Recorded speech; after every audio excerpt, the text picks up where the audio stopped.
All right, we begin today at 5 with some startling news. This is concerning some of our local school districts. The state has released report cards for districts across Ohio. They're doing things a little differently, not assigning letter grades. Instead, it's a modified look at how our schools are doing. And similar to last year, which only had a limited amount of data because of the COVID-19 pandemic.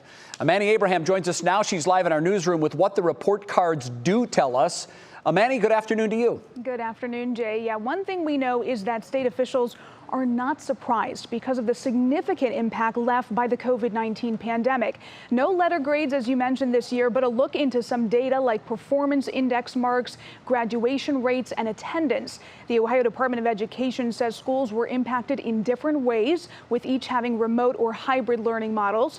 There were some noticeable differences. 24% of Ohio's K-12 students, almost 380,000 students, chronically absent.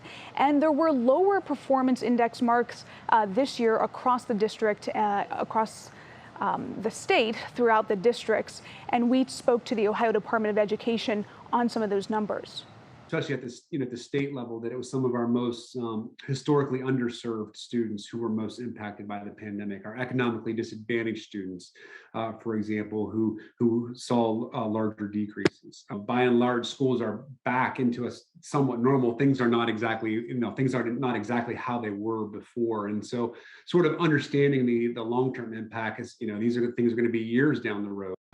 The state is viewing the results as a new baseline to keep track of progress and also to really look at the long-term effects of the pandemic on education.